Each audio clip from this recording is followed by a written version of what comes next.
ñàkk ñu ñëw assemblée bi dox liggéey bi nga xamante ni moom la war a liggéey merci.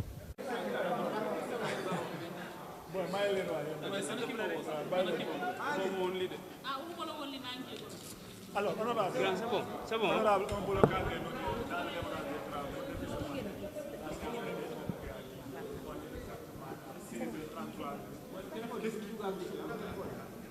Oui, je pense qu'on le constate avec beaucoup de tristesse, parce que c'est encore une fois l'un des grands défis de notre continent, du Sénégal plus précisément, de comprendre définitivement qu'aujourd'hui le temps est totalement contre nous. On n'a pas le temps, mais le rapport que nous avons avec le temps, avec la ponctualité, c'est un rapport qui est extrêmement trouble. Et je pense qu'aujourd'hui, de part et d'autre, nous avons intérêt à faire des efforts dans ce sens-là pour pouvoir être à l'heure, parce que les gens n'ont pas les mêmes préoccupations. Je fais allusion à des gens qui, quand même, au-delà du travail de l'Assemblée nationale, peut-être ont un certain inconfort lié peut-être à la santé et d'autres. Ce n'est pas mon cas, mais aujourd'hui il faut prendre en compte les préoccupations des uns et des autres pour pouvoir être à l'heure comme convenu. Nous avons été convoqués à 10h et je pense que les travaux préparatoires, préalables devraient être faits avant 10h ou bien même la veille, pour permettre quand même d'aller plus vite. Maintenant, ça pose un autre problème.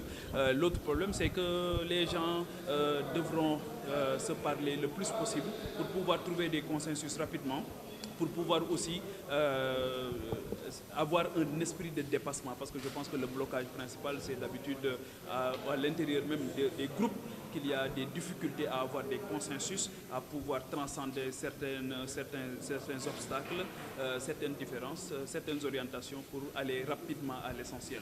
Et je pense qu'il faut davantage du leadership en Afrique et au Sénégal. Malheureusement, on note énormément de bureaucratie. La bureaucratie reste quand même le talon d'Achille des politiques publiques, même en Afrique, pour plus de célérité. Et la bureaucratie n'aime pas le leadership. La bureaucratie, c'est quand on privilégie les procédures sur le résultat. Et je pense que l'Afrique est interpellée, doit aller très vite, beaucoup plus vite, vite et bien. Vite et bien, c'est ça que les populations aujourd'hui nous demandent. Et on interpelle aussi l'administration parlementaire de faire davantage des efforts dans ce sens pour leur permettre quand même d'aller vite et bien.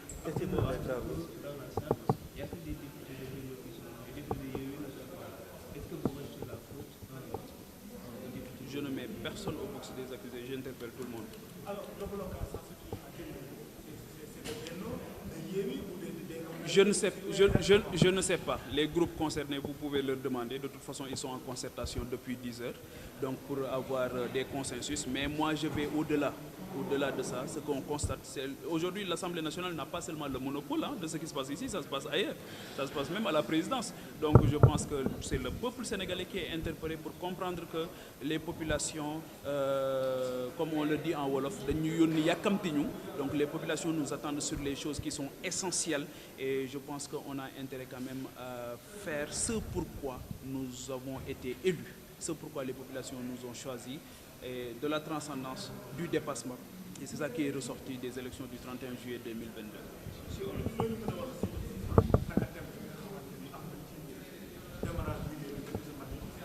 waaw li may wax rek mooy waxtaan war nañu gën a jàng waxtaan ci biir Sénégal, war nañu gën a xam aussi njëriñu waxtu temps dafa am solo. Donc je pense que réew yi raw yëpp tey jii rapport bi ñu am ak temps moo tax ñu raw, mooy aller vite et bien. Et je pense que ne ñun ci procédure yi la ñuy nekk ci kii, donc il y a trop de bureaucratie et malheureusement ça nous empêche d'aller. Beneen bi mooy il faut que ñu jàng waxtaan boo xam dinañu permettre ñu mën a dépasser li nga xamante ni moom moo ñu wuutale ba mën a dem ci essentiel bi, parce que li ñuy def si fii tey jii lu am solo la mooy les commissions. Donc loolu mënoon nañu ko def démb wala fan yi ñu romb ba nga xamante ni sax tey jii bu ñu ñëwee dinañ gaaw, parce que wax dëgg yàlla toog nañ fi toogaay bi ni ma ko doon wax léegi ci wolof. Am na ñu bari ñoom xëy na seen yaram sax mayu leen ñu yàgg ci toogaay benn yàggaay bi. Donc loolu moo tax tey jii li tax sénégalais yi tànnuñu mooy ñu waxtaane mbënd bi, ñu waxtaane suñu gazu Sénégal, waxtaane pétrole Sénégal, waxtaane li nga xamante ni moom mooy xëyu ndaw ñi. Loolu dañ ñu ci xaar bu baax a baax moo tax yii daal nañu gaaw romb ko jublu ci li nga xamante ni moo tax sénégalais yi maintenant est-ce que trouver un responsable yooyu par rapport à la situation dem leen ngeen laaj leen ñoom fan la problème bi nekk ñun de toute façon depuis 10 heures on est là on n'a pas été en retard donc ñoo ngi toog di xaar ñoom saa bu ñu paree rek ñu ñëw ñu waxtaanee li nga xamante ni moom la ñu sénégalais yi li tax ñu yebal ñu ci barab bi. déggoo nee naa la xaw ma yeewi la fa xew xaw ma ko bennoo la fa xew xaw ma ko. mais yaakaaroon ni ci président bi la tam waroon na woote ba yàgg depuis si suuf. administration parlementaire wax naa la interpellé nañ leen administration parlementaire mais lii gis nga du fii rek de Sénégal gi yëpp la moo xew ci seen rédaction yi moo xew ci palais de la République moo xew fépp waaw lii moom problème mu Sénégal la boo xam war nañ ci góorgóorlu ñun ñëpp a ci war a góorgóorlu donc tout le monde est au box des accusés loolu tam mooy dëgg waaw nekk fi naan diw la Samba la wala Demba la tamit wax dëgg yàlla c'est vouloir trouver un coupable du jour mais nous sommes tous coupables.